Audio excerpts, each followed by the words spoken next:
Student লাইফে যে কোনো ক্লাসে একটা ভালো রেজাল্ট অ্যাচিভ করার জন্য প্রয়োজন প্রতিদিন একটা নির্দিষ্ট টাইম ফিক্স করে সেই অনুযায়ী রেগুলার ডিপে স্টাডি করা। আর এটি করার জন্য যেটি আমাদেরকে সবচেয়ে বেশি হেল্প করতে পারে তা হলো পড়াশোনার জন্য একটা পারফেক্ট স্টাডি টাইম টেবল। তো সেজন্য আজ এই ভিডিওটিতে আমি আপনাদের সাথে এমন একটি effective study time table share করব যেটি ফলো করে রেগুলার ডিপে স্টাডি করলে আপনার এক্সামের রেজাল্টও 100% ভালো হবে। তো চলুন শুরু করা যাক।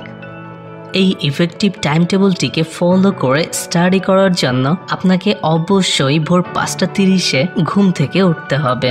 এরপর পরবর্তী 20 মিনিটের মধ্যে দাঁত ব্রাশ করে হাত মুখ ধুয়ে ফ্রেশ হবেন।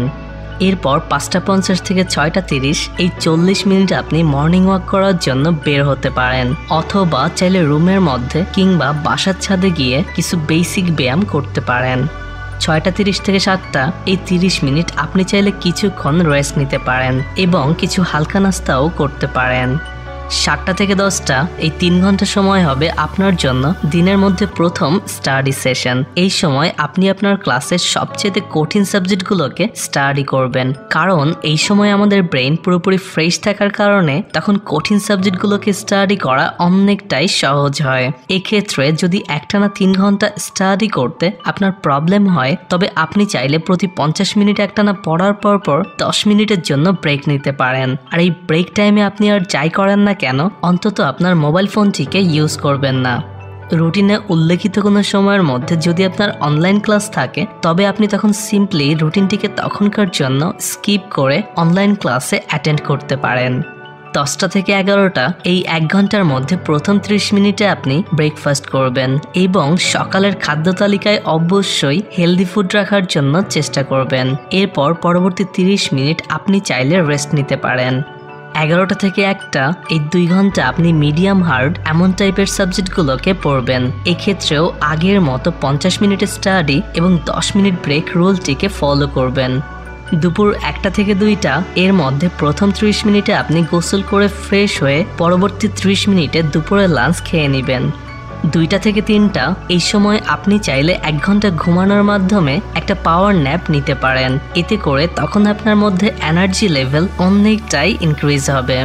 3টা থেকে 4টা এই 1 ঘন্টায় আপনার কাছে মিডিয়াম হার্ড মনে হয় এমন সাবজেক্টগুলোকে স্টাডি করবেন। বিকাল 4টা থেকে সন্ধ্যা 6টা এই 2 ঘন্টা হলো আপনার জন্য এন্টারটেইনমেন্ট টাইম। এই সময় আপনি চাইলে বাইরে কোথাও বেড়াতে যেতে পারেন অথবা আপনার বন্ধুদের সাথে যে কোনো প্রকার আউটডোর গেম খেলতে পারেন। এছাড়া আপনি চাইলে তখন বাসায় বসে পিসি অথবা মোবাইলে ভিডিও গেমসও খেলতে পারেন।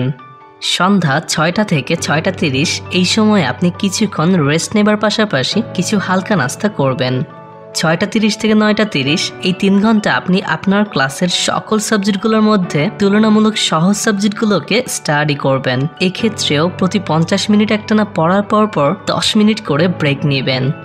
9:30 থেকে 10:30 এই সময় আপনি ডিনার কমপ্লিট করার পর চাইলে আপনার ফ্যামিলি মেম্বারসদের সাথে কিছুক্ষণ কোয়ালিটি টাইম স্পেন্ড করতে পারেন অথবা কিছুক্ষণ টিভিও দেখতে পারেন।